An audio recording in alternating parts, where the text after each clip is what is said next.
Hello, everyone. Welcome to another episode of the Untethering Shame podcast.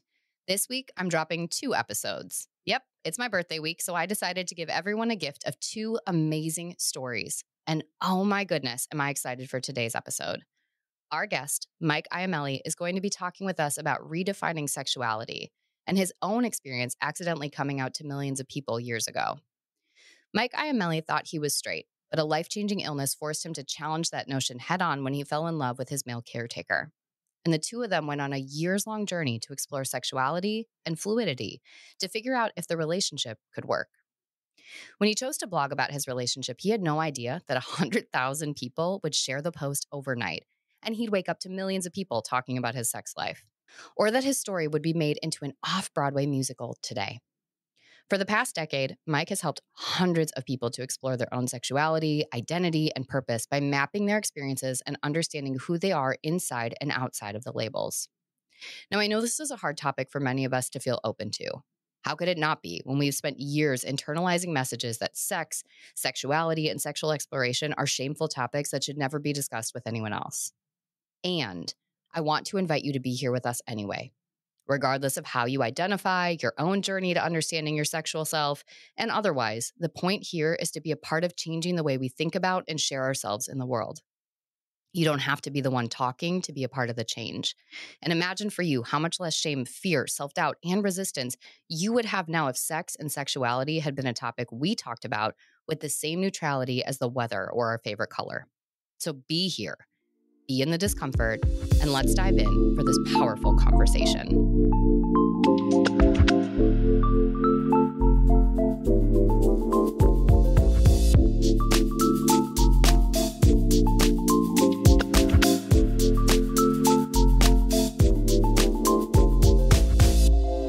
Mike, I'm so excited for our episode today. Thank you so much for being here. Thank you so much for having me.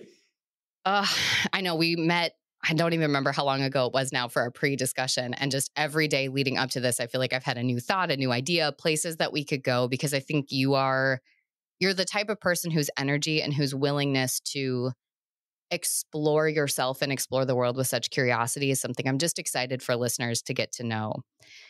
I wondered if I like to start every interview by just kind of doing a setting the stage, kind of how we feel, how we're coming into the space. So I wondered if you could tell me, if you could describe how you're feeling right now with one word, what would it be?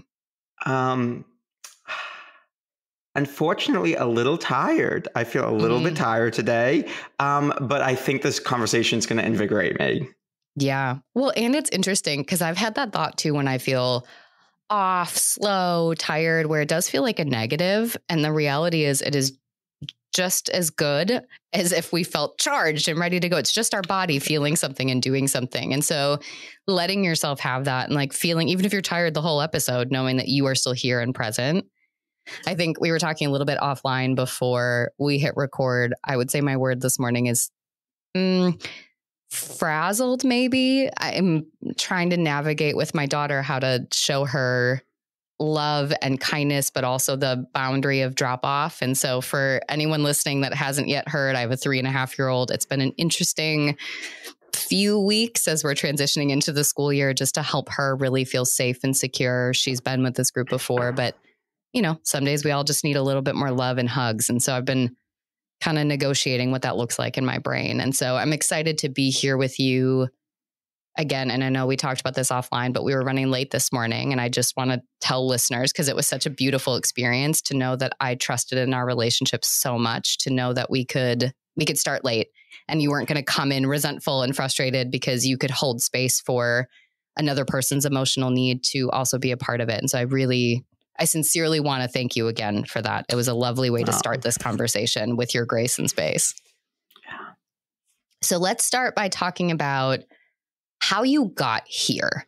If you could give us just a bit, whatever feels like important, helpful background. But I mean, you're doing this amazing work now where you're helping queer men with their sexuality, but understanding sensitivities, which we'll talk about the difference there in a little bit. Your work is incredible. Also, I think something that kind of does that for people because they feel a little uncomfortable. They don't quite know what it is. And I'm assuming that you didn't, when you were 5 or 6, go, this is what I want to do with my life. There was something that happened that got you here. So tell us what we need to know to understand how you became this person doing this work and helping so many people. Sure, this is a loaded question, but no, I was not 5 years old doing this work. My path in my career was I was kind of the whiz kid. And so one of the ways I got validation and worth is my intelligence was a circus act. It was basically like Mike dazzle people and show them. And so when I was 22, I had already started a public relations agency with some executives in the field. I specialized in healthcare reform. And I was, dating women at the time. I was working long hours, constantly going out to parties because that's the PR lifestyle. And in my mid-20s, I woke up one day and I was vomiting blood. And that was obviously incredibly scary. I didn't know what to do with this at the time. I remember going to work one day, while I was daily vomiting blood. I went to work one day and I had to go to the bathroom. I had, some digestive issues. And I ran to the bathroom and I didn't make it in time. And I literally had an accident at work as an adult, as an executive at this company. And it was the most mortifying thing I can imagine. And worse than that is I didn't have my cell phone on me. So I had no way of getting out of this bathroom or having anyone help me without walking out. And I remember shaking. I was like convulsing and I was looking at myself in the mirror. And I said, Mike, this happened. The sooner you admit and just accept that this happened, the sooner we can get out and do something about the situation. But wishing it didn't happen isn't, changing this. And so I left my underwear in the trash. I cleaned off my pants best I could, ran out, grabbed my cell phone, ran back, and I sent a few texts to the office manager to put an out of order sign up. I got someone to buy me pants, someone to pack my stuff up and get me a cab, and I got out of there. And I just thought, I need to do something about this because I could die. Like, I don't know what is happening to me. And so in between lots of doctor's visits, I was also at acupuncture, Reiki, reflexology, you name it. I was reading every radical therapy book you can imagine, some of which I was writing handwritten letters to every member of my family saying everything I've never said out loud. I mean, it was just... You have no answer. You just know, okay, I'm vomiting blood and I don't have control of my bowels anymore. Something is going on. You're doing all this work, but you still don't have answers. So you're just like, I'm prepared for the worst. Okay. Yes. Prepared for the worst. I had at this point gotten one diagnosis, which was based on my pancreatic enzyme levels, severe pancreatitis. So they said this is very uncommon for your age, for your lifestyle, but something autoimmune is happening to you.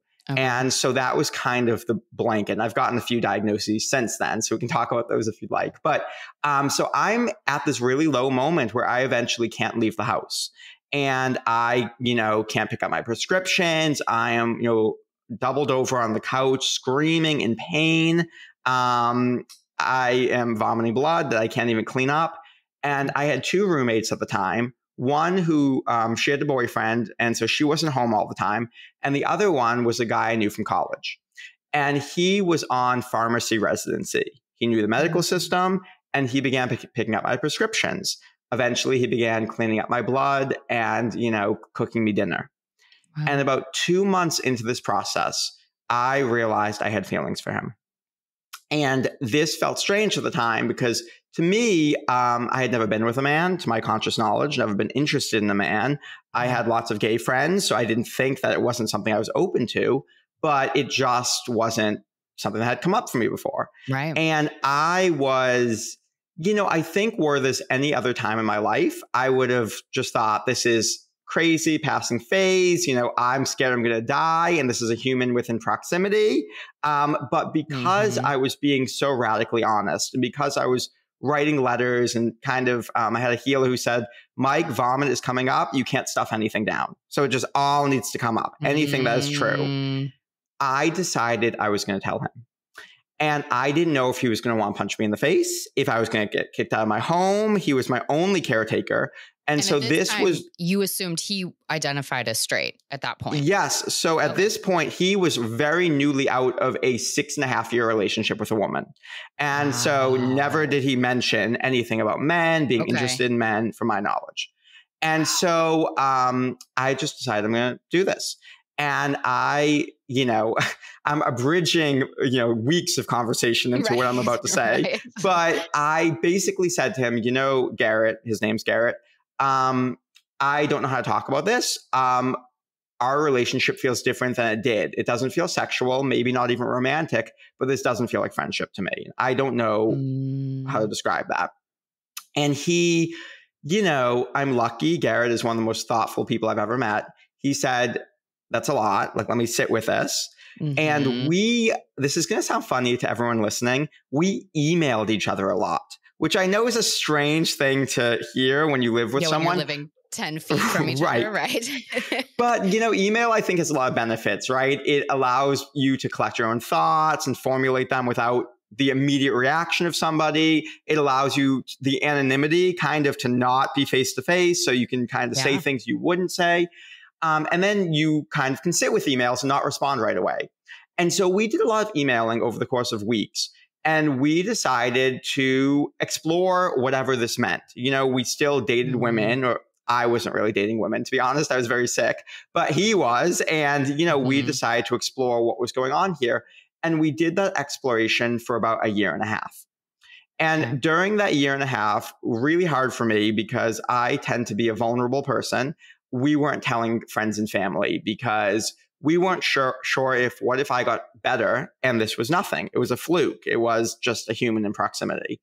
And so during that time, I had to think about sexuality in a different way. I had to think about, okay, we would watch porn together and I would ask him, what is it that turns you on about that? Like, what does that make you feel? What do you like from that? Because I may not be interested in doing that with you, but I can understand what it is below that. You like feeling free or vulnerable or empowered. There's something emotionally happening. And I can make a comparison between what you're saying here and us having dinner together or me helping you with something. And I can see that you like this feeling. And so that started the process. And then... curious, did you guys decide, like, when you would do things like we're going to watch porn together, was it a sense of like, we want to explore that possible sexual connection? Or was it sort of this natural way of, because what you're describing is, again, what we'll get into, the sensitivities piece that you started to really cultivate and work on with your clients. But what prompted that? Because I even think about, for anybody listening, regardless of how they identify, I feel like porn is another thing that people don't talk about. So how do you even get that in the door when that feels like such an uncomfortable thing? Like, we're not supposed to talk about it, and yet it's there and people are in it. They like it. They watch it. They're consumers of it, but we still don't talk about that. How'd you get to that piece? Great questions. So I think one, it makes it a little bit easier.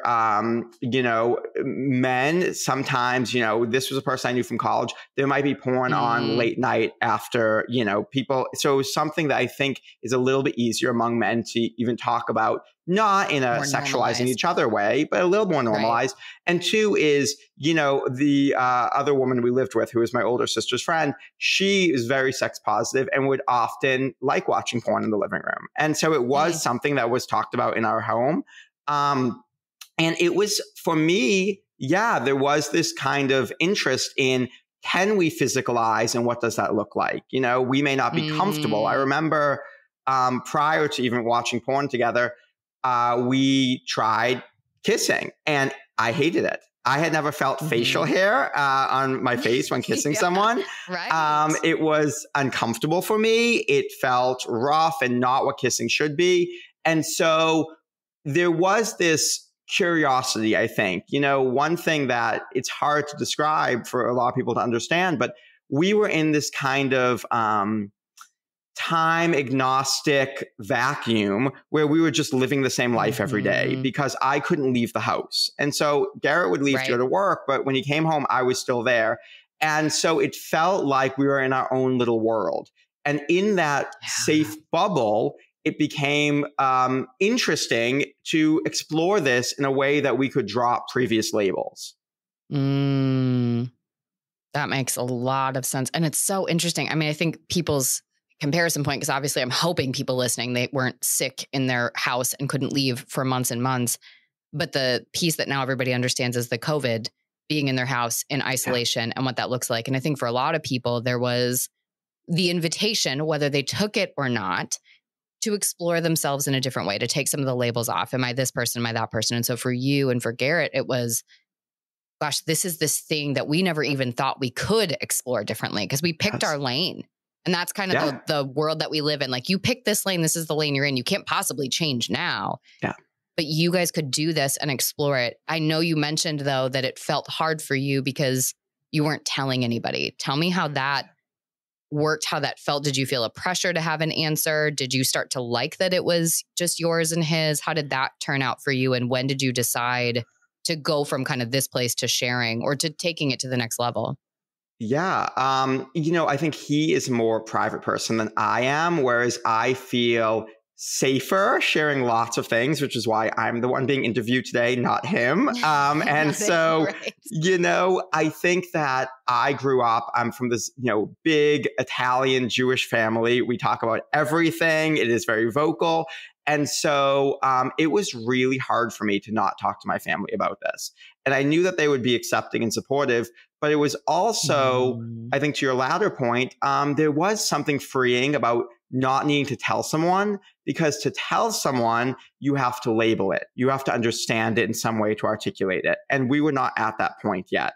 And so there was a push-pull dynamic for me where I felt lonely and isolated, only, relying on Garrett. But I think in a strange way, it also strengthened our relationship because no one else in the world was going through what we were going through. Well, and I'm assuming because you had both, been in these relationships with women, you had thought that you knew yourself on this level. Obviously, this is a whole new coming to experience of yourself. Did you have biases? Did you experience any internalized homophobia? Like, what came up for you? Oh, because I'm imagining shame was like the third wheel in your relationship at different points. Sky high. Yes. Yeah. So, it was a lot of, for gay, queer men, this comes up so often. There's all types of shame society puts on, whether it is kind of heteronormative dynamics and misogyny. And so who is the woman? And that's a lesser thing, right? Right. And this is something that will come up so often. And so even exploring a particular sex act, whether it's fellatio, whether it's anal, which we were not at that point, but that becomes fraught with shame because there are all of these layers of story that we've had to unpack and confront within ourselves. And I think, I like to think of myself as a somewhat progressive person, but I didn't realize the level of misogyny even that I had inside of myself until I had to start confronting these of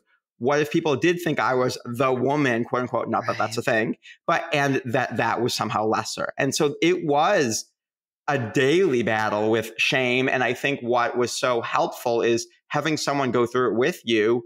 And because you couldn't talk to anyone else, we had to be very vocal and talk about exactly what we were experiencing with each other.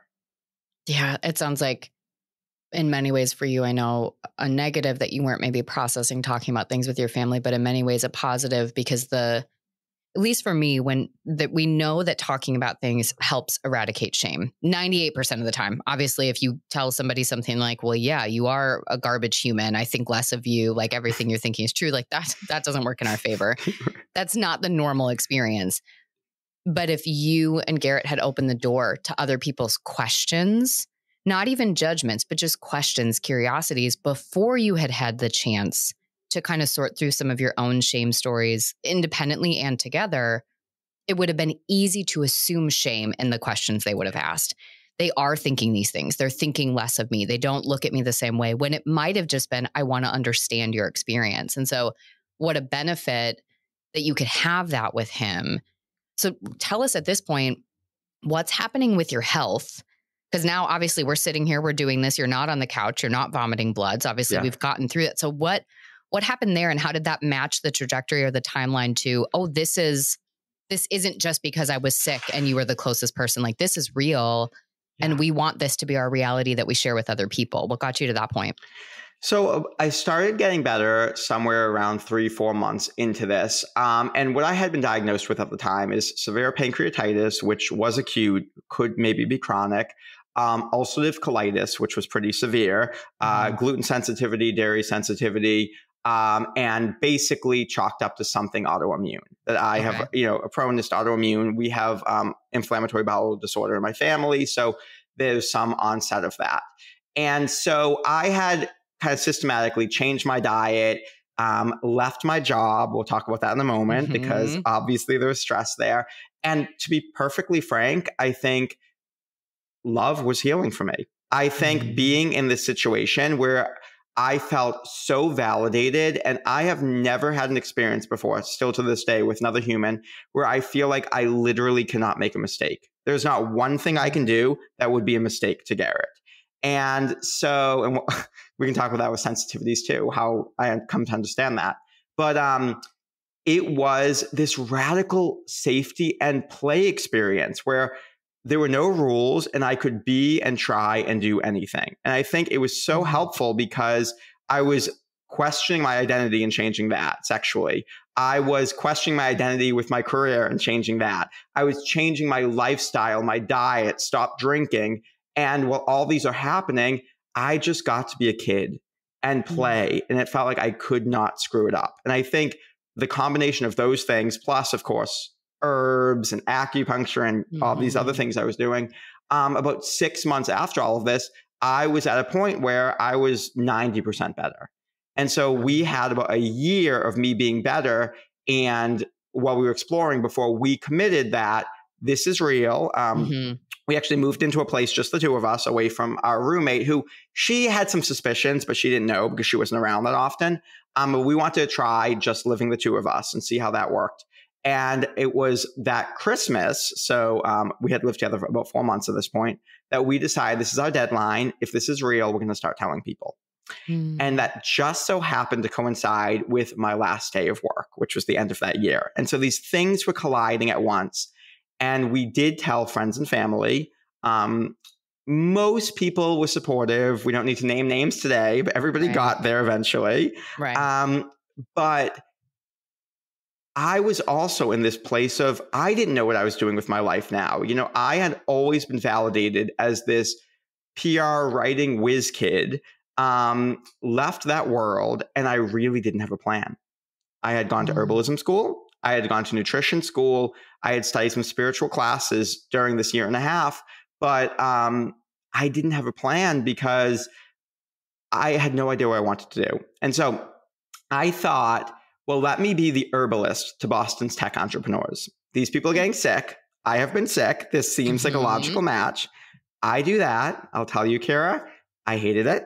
I absolutely hated it. I do not have the patience. I wish I did. I love herbs. I just am not as good at that.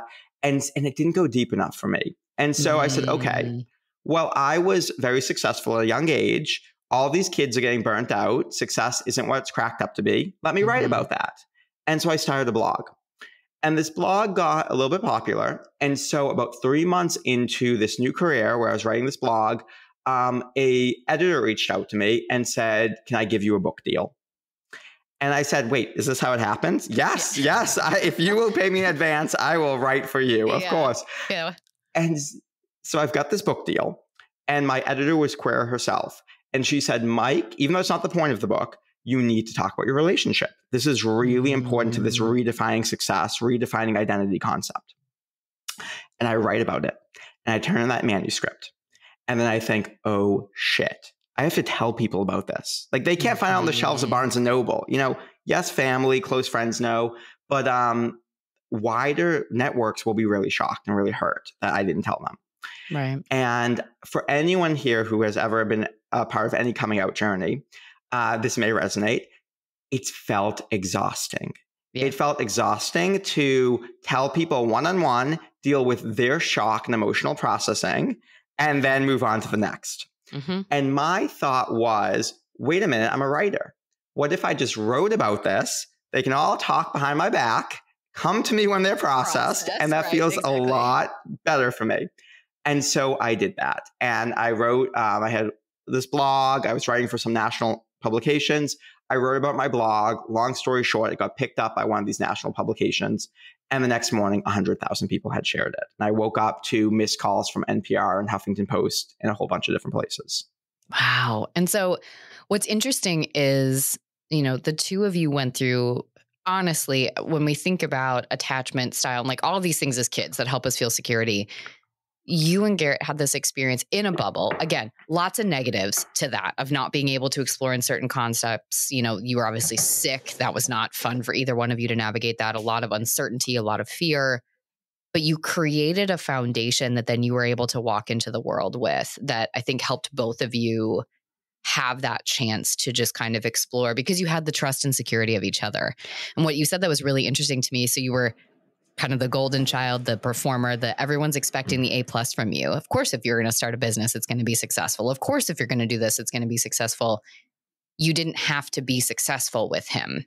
So how wonderful was that to be with somebody that isn't how they defined you? And even if that's not how everybody else defined you, it was the leading characteristic they would use to describe you. And that starts to feel like it is synonymous with my identity. And so you got to take that off. You got to, and I'm assuming that really started to tap into some of the sensitivities work that we're going to get into, because you started to see that what we're craving, whether it's through emotional connection, our work, our kind of output, our sexual experiences, it's all about that sense of feeling and connection in some way, shape, or form with ourselves and with somebody else. And so you get to this place, you're starting to explore, you're starting to share. I definitely empathize with you. Even when I was telling people about my eating disorder and eating disorder recovery, very different experience, obviously, but it was like this thing that they can't see, that they only know if you tell them. I wanted them to know because I'm in recovery, I'm doing all this stuff, but it was like, fuck, I don't have the capacity to deal with one more person's reaction. And in your case, it wasn't just curiosity, but then you would have to see, even if they tried to hide it, they were coming face to face with their own internalized biases and shame, and that you're reading on their face. So no matter how they reacted in the moment or thought they were reacting, you were picking up on that other layer. And that's exhausting because now you're recognizing, are they going to do that work? Are they going to show up? Are we going to have the same kind of relationship? So there's so much fear and uncertainty. And yet you kept moving forward, which is incredible. And I think is a testament to the work you did for yourself and the work you two did together to just have such a place of security to trust. Like, I think what was so key is you said, I can't make a mistake. And I think that's such a powerful thing where you're going to screw up. I'm sure you say the wrong thing, do the wrong thing, whatever, but your relationship, the connection doesn't feel like it's at stake. That's like the reinforcement you get to be human. So let's write about it. Let's explore it. Let's try this. I'm going to try this. I'm going to try herbalism. Didn't like it. Going to try a blog. Let's see what happens. Let's write a book. At the end of the day, I have love with somebody who doesn't need me to be any of those things to be okay. And what a free space that is. So now I'm assuming you and Garrett were on board with, the sharing on the blog, obviously, because you're talking a little bit about Yes, he consented to me writing about it. Prepared for this. So tell me, did that bring up new shame, new fear, things that you weren't prepared for, like new challenges that needed to be addressed? Endless new shame. So, I woke up to literally hundreds of emails. And it was kind of everything you can imagine. It was people really supportive who had similar experiences and they resonated with, fluidity, bisexuality, pansexuality, things that they were kind of reckoning with or coming to people who called me a queer baiter and that this was like a fake story and didn't belong, to people who were very homophobic. It was kind of, you name it. It spanned the gamut. And the only word I can use to describe it, honestly, was traumatic. It was really traumatic. Yeah. I had a lot of messages sexualizing me and my body, and I felt really uncomfortable with this. There was a lot of, I've even heard recently about some fan fiction that was written. So there was erotic fan fiction. And so this was a moment where I felt really confused about, not only was I just discovering who I was, but I was being asked to defend a sexuality that I wasn't clear on, quite frankly. And I felt pathetic because here I was, millions of people knew this story about me, which was very intimate. I had a book coming out, but I was making $0. I knew nothing about what I wanted to do with my life. And I had never felt so professionally weak, that this was a moment that I was just confused and lost. And the only thing that made sense in my life was my relationship. And I didn't want to be a person where I identified only with my relationship. Mm. Gosh, so then this one thing that is your security, then you almost not reject it, but you want to distance yourself from it so you don't Yes. inevitably become codependent and enmeshed in this Yes. relationship where that's your only way that you're okay.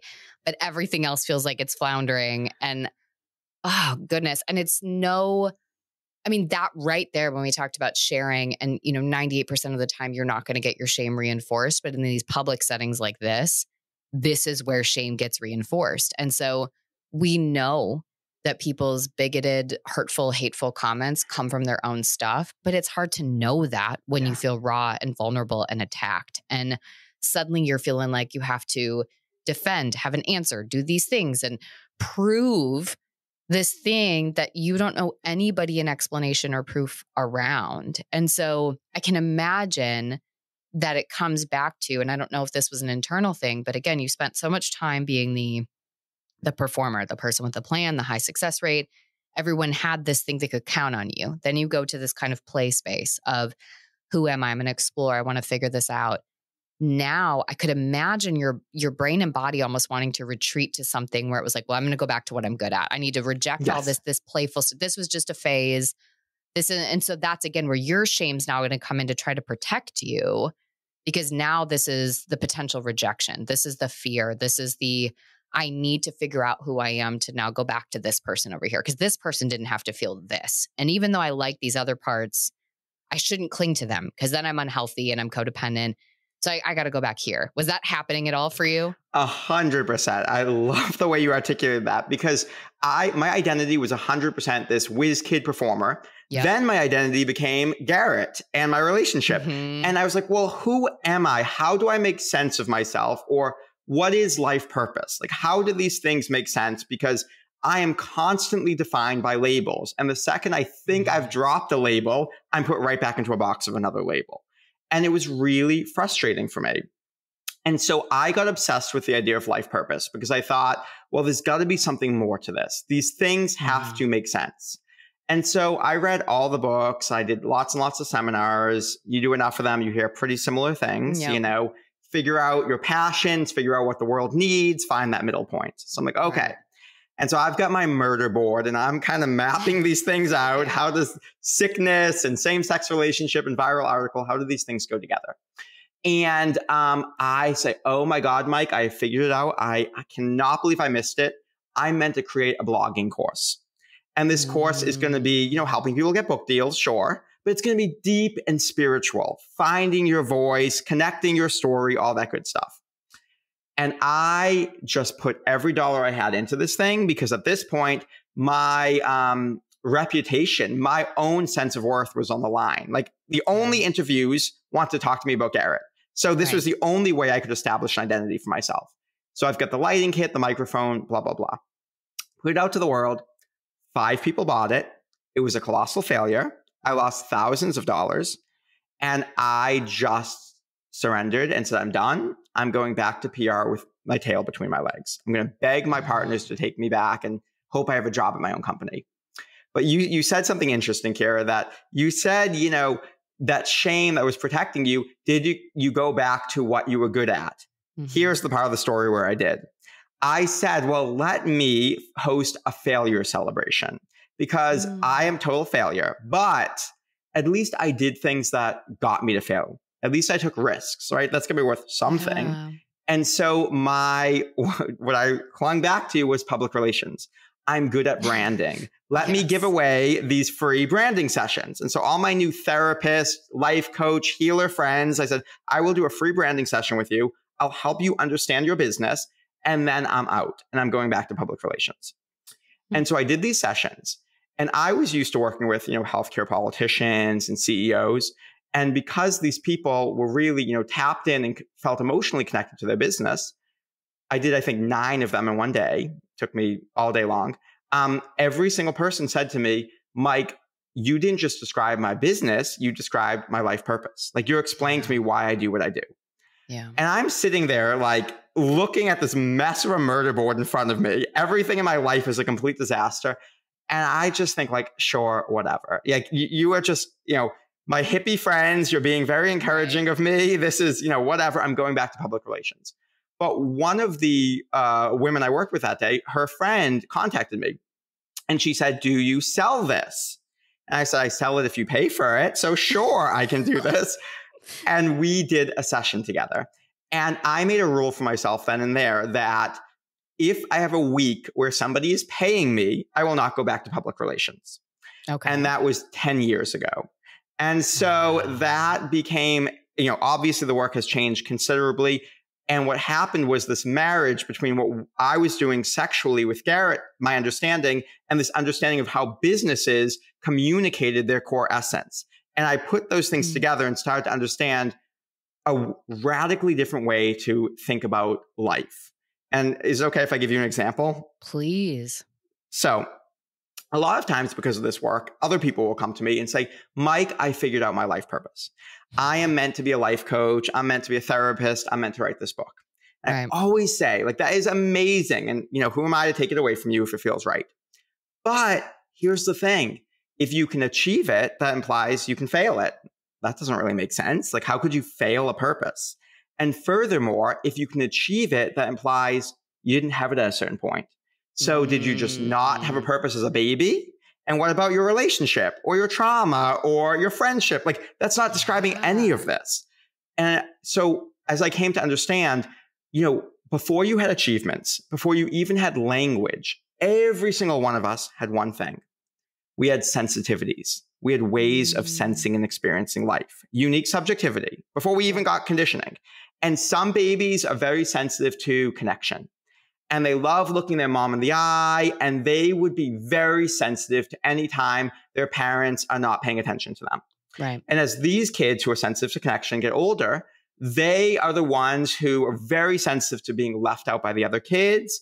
They really like the deep conversations. They tend to be kind of in the corner at a party, having really deep conversations.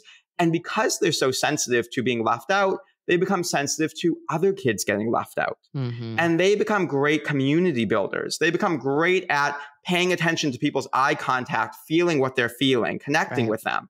These people might be a great therapist or life coach, but we're looking at the question all wrong. It's not my purpose is to be a therapist. It's why being a therapist feels purposeful. And when we understand it's because it's hitting this emotional need, which sexually we want to feel connected. Friendship, we want to feel connected. And you used a few words, and like you have set me up perfectly today, Kara, because you talked about successful, how successful I was, at a young age. You talked about how freeing the experience was of, getting to play and try on things. You talked about me not being able to make a mistake.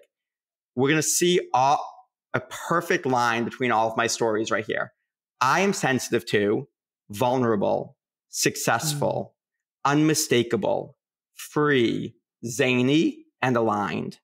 Everything I experience in life is feeling the highest highs and lowest lows of that. I feel it deeper than most people, which is why I'm really good at making other people feel those things. I'm good at connecting the dots between lives. I'm good at freeing people from labels. Because I'm sensitive to free, I feel trapped and boxed in by things more than most people. And that encourages me to go off and create freedom. And so if you're asking what love feels like for me, it's those 6 things. And having this experience where I was at my lowest low, being so vulnerable in the safe bubble of freedom where I couldn't make a mistake, where I was always successful. It wasn't successful by performing. I was always successful just by existing. That I've never felt that with someone else. And that's how I knew what love felt like and why I was in love with Garrett. I'm glad I set you up. Didn't know, because that was such a beautiful way to share that. And I think, one of the things that makes people so uncomfortable is we've put sex in a box over here. So I'm teaching a boundaries course coming up. We know that there are 8 main types of boundaries, but sexual boundaries and intimacy boundaries are like one of the things no one ever wants to talk about. If I bring that up when I'm speaking at a public library, I get looks like you're never coming back. So we got to keep that one in a box because again, we've made it that this is a part of us that we don't talk about. What I love is that you just gave the invitation for people to put that part of themselves in the same level, plane, whatever, as themselves as a professional, as themselves in an emotional and a social connection, because all of those parts of us, all of those aspects of how we show up in the world connect back to that purpose, those sensitivities. And so I think that's such a beautiful way to come back to it, where it's the reason you feel such a deep love when in the beginning you said to him, I don't know if this is sexual. I don't know if I want this, but it feels different.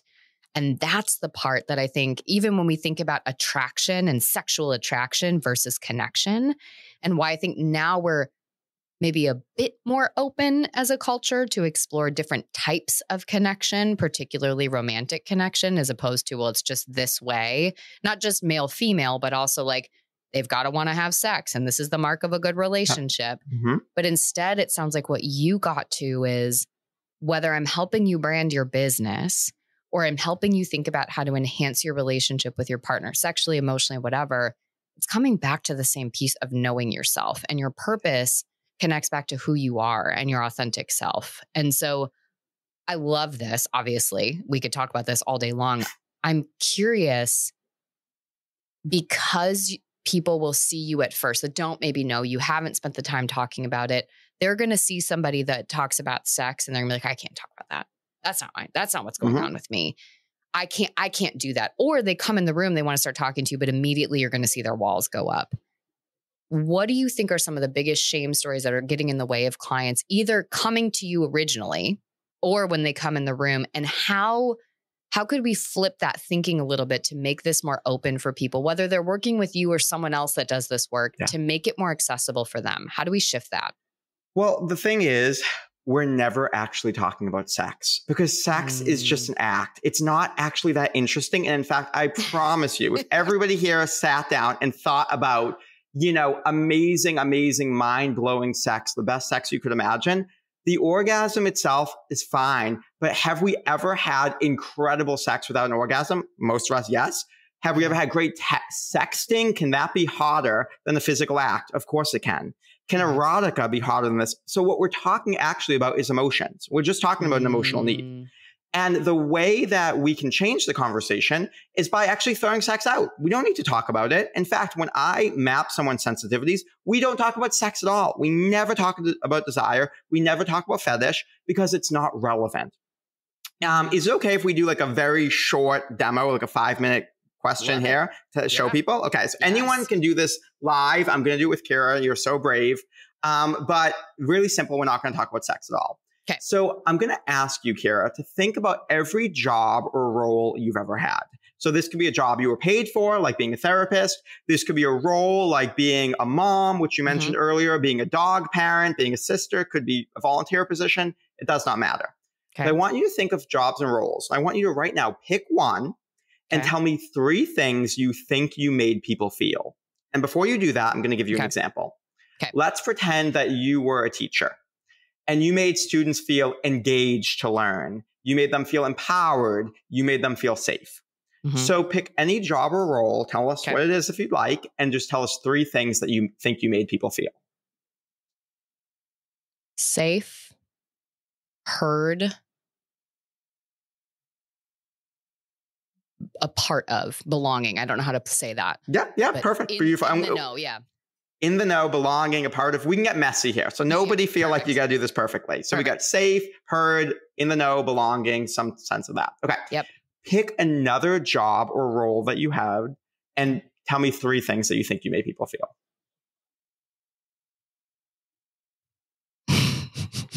It's okay if we have repeats. Repeats are okay. I see where we're going here. Valued, understood, vulnerable. Love it. Valued, understood, vulnerable. All right. One more. Give me one more job or role and 3 things you made people feel.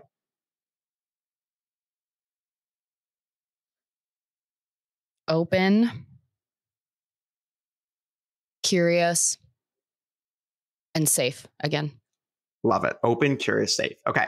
Now, I want you to think of one of the most challenging moments of your life that's not re-traumatizing to think about, but something that you think, Mike, that was a tough one. And you do not have to tell us what it is, but I want you to tell me 3 things you felt in that moment. Unheard, disconnected, Defeated and stuck. Those are both kind of showing up for me. Love it. Unheard, disconnected, defeated, and stuck. Okay. If you had a magic wand and you could have changed the whole situation around, whether it's the way people acted, the way you felt, whatever it was, what do you think you would have rather have felt than unheard, defeated, stuck? Like, what 3 things would you have rather have felt?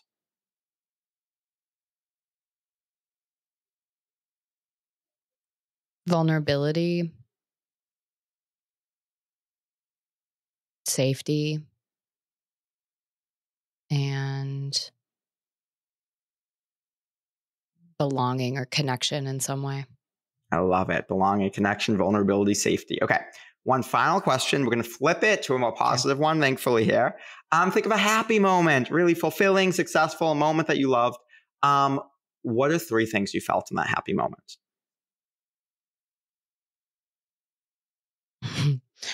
It's not a feeling, I suppose, but it is. Everybody won. Everybody was a part of something. I didn't feel like anybody was left out.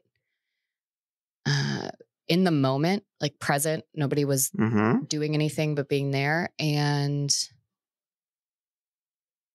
free. Love it. Love it. Okay. For everybody listening, all we're going to do is map here. We're going to look at anything Kara said multiple times. We're going to look at anything that had a lot of emotional weight to it, or we really felt an intense experience with. And we're just going to use our intuition for today. The formal process is a lot longer. But let's use our intuition. We heard belonging, a part of something, so many times. We're going to grab that one, right? We heard vulnerable a few times. Let's grab that one. We heard, seen, understood. Let's just throw that under understood.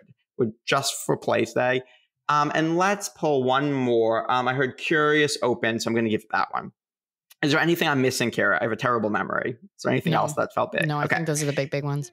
Love it. So we've got belonging, we've got understood, we've got curious, and we've got, what was the last one I said? Vulnerable. Oh, vulnerable and safe. So it's vulnerable / safe. Okay, perfect. We now know so much about you.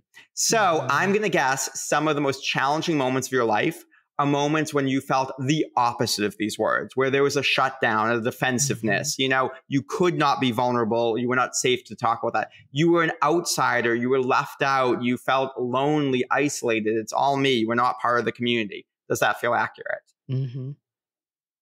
Beautiful. 100%. And I'm going to think that some of the happiest moments of your life, even moments, whether it's sexually, moments romantically, you felt the light side, or those words as written. You felt safe to be vulnerable and put yourself out there. You felt a part of something bigger than yourself, maybe even feels a little spiritual. You felt open and curious and able to explore those curiosities. Does that feel accurate? Yeah, I think as you said, that the thing that I imagined almost from the first example to the second one was the other one I felt outside, or almost like my role was being above, taken care of or managing, or I was just sort of detached. And then when you described this here, it felt like I wasn't performing and caretaking. I was in it. I was me, and everybody else was in it and them. So that was kind of the vision I had, was like coming back into a circle that felt really warm. I love this, because now we have not talked about sex at all, but we can start to, if we want to, think, oh, okay, you want to have sex where you feel like you're in it with someone, where you feel like if you're going to do a role play, you're going to play a game, you are in it together, you're in an experience, you're not on an island by yourself. And so it may be some type of fun kink game where you still get to feel vulnerable, but you're in it together. Or maybe you're curious, you're exploring each other's bodies, you're seeing something be explored. We can now start to look at, and I'm not going to go too specific, I'm not putting you on the spot, but we can go to any one of your kinks or fetishes and say, oh, this is what it's a metaphor for. And I'm going to say this to everyone listening. Every kink, every fantasy, every fetish is a metaphor for an emotional experience. Nothing is bad or wrong. Our minds are incredibly creative, and it's just finding metaphors. I love that. And I think even one of the things that I think about is in any sexual relationship or intimate relationship in general, the biggest thing that I know is sort of a emotional turn on is for me to be able to say if I don't like something or I don't want something. And that right there, when you're hitting on it, sometimes it is less about even what we're doing, but knowing that if I don't want to do it, I don't have to perform. And not Yes. just like I have to do something for my partner, but more like, hey, we tried this thing and I don't like it, or it doesn't feel good. And being in a Yes. space where that is there, that is like the most, like the biggest turn on experience, because I don't feel like I'm taking care of somebody else. And I feel Yes. like I am free to just sort of be in whatever that is. So I think as you described it, it's even that realization of, I don't necessarily need it to be, well, here's this role, here's this, because I feel like I'm always sort of leading, charging, playing, performing in some way. But it's, I just don't want there to be an agenda. And if something changes in the moment, I just want to be able to tell you. And I think that connects back to that place of, I want it to be natural and genuine, and I want to feel seen and heard Yeah. and like I matter. And if I don't, and I think for women specifically, I've Hmm. felt this, but I think it's true for anybody, regardless of your gender and identity, the pressure as a kid to your job being to perform for somebody else. Again, sort of thinking about heteronormative culture of like, well, when I was in middle school, everybody talking about faking an orgasm. Why? Yeah. To make somebody else feel good, because your job is to Hmm. caretake. So I think even what you hit on is some of the drive and the desire is unlearning some of the stories that we have in my professional setting, in my role as a mom and partnering with her dad, and then also in my roles and my relationships sexually as well. And one thing I love, just to add here, and this because it's so fun for me, you cannot imagine how many times I'm on a podcast and the word heard comes up. Mm-hmm. We all know, obviously, do we think somebody who's sensitive to heard would make a great podcaster? Of course. And a great therapist? Of course. So it starts to show us why we're driven towards certain things. Yeah. Verbal dirty talk might be really hot for you because it's that vocal, that heard, Right. you get to hear what's going on. And so we can start to make predictions. And what gets really fun is what we're doing is we're actually knowing our partner on a deeper level. One of the Mm-hmm. hardest things is being rejected sexually because there's so much shame, because it is so personal that when we Right. put a bid out there and somebody rejects us, it can feel really painful. Mm-hmm. And especially if it's about a kink. And so I always say to people, I have no idea if your partner is going to be into tying you up. I don't know that. But let's think, okay, what does that feel like in your body? Being tied up feels like held. Okay, stop there. And simply Right. say to your partner, I've realized, I listened to this crazy guy, Mike, today, and I realized that I feel turned on when I feel held. So Mm-hmm. things like being tied up, your body pressed up against me, something else really makes me feel held.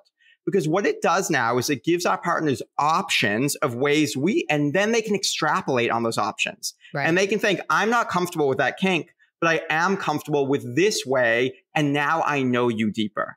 And what we Right. always want, whether it's sex, whether it's business, whether it's friendship, is we want to be seen and known deeper. And so Mm-hmm. we want to take sex from something that is alienating and makes us feel more alone and ashamed to something where people can actually know us, even if they're not into that kink. I love this. I also wish we had 7 more hours. I wish we could just start like a call-in line where we do this work together with people and like they can hear you do their mapping. This has been an incredible experience. I can't wait to hear from listeners what they're taking away from this. I want to, as we wrap up today, if you could, because again, people, my guess is their brain is buzzing. I knew what this conversation was going to be coming in, and my brain is buzzing. There's so many different kind of open channels for exploration. I think that's something you really beautifully provide for people, is the opportunity to be curious, or the invitation to be curious. With all that buzzing happening, sometimes it's helpful for people to have, okay, here's my one thing I'm going to take with, or here's my one invitation moving forward. And so if you could leave people with one next step, one idea, one reflection, what would you want them to leave with today? Yeah. Understand that anything that you feel sexually, first of all, is right. You are right. If ever it doesn't fit a label or a rule, you have just disproven that and you get to be free from it. These things are there to help us, not the other way around. We don't have to fit into them. So Right. you are right. And it's about an emotional need. So if later on today you are thinking about a fantasy, hot sex you had with a partner, porn that you liked, I just want you to pause and think, what does that represent to me, or what does it make me feel? And get down to the emotional layer of it, because that can be so helpful to think, oh, that picture turned me on because that picture connotes vulnerability. It connotes dominance. It connotes, and I will say, starting out, our sexual vocabulary might be limited. We might have limited words like dominant, submissive, active, passive. That's okay. Start wherever you are. There's nothing wrong, but we are talking about an emotional experience. And the deeper we can go towards those core emotional experiences that we see in our friendships, our relationships, our work, we're going to realize it's all the same. Different contexts, but it's the same emotional needs. I love this. And so now, as people are doing this, some people listening are going to say, I want to do that and I want to do that with Mike. So where is the best place for them to get connected with you if they want to take that next step and have you do all this work with them so they can feel that safety and support with you? Yeah. So the work is a little different when it's in person. It actually takes about 2 to 2.5 hours, if you can imagine. And that's because of that level of safety. We're going to talk about lots of things throughout your life that you won't even realize are all connected. And so you can always email me. It's just mike@mikeiamele.com. You can go to my website, mikeiamele.com, or you can DM me on Instagram. I'm on there talking to gay and queer men about how they can use this work to drop shame, have better relationships, and have that spiritual connecting sex they've always wanted.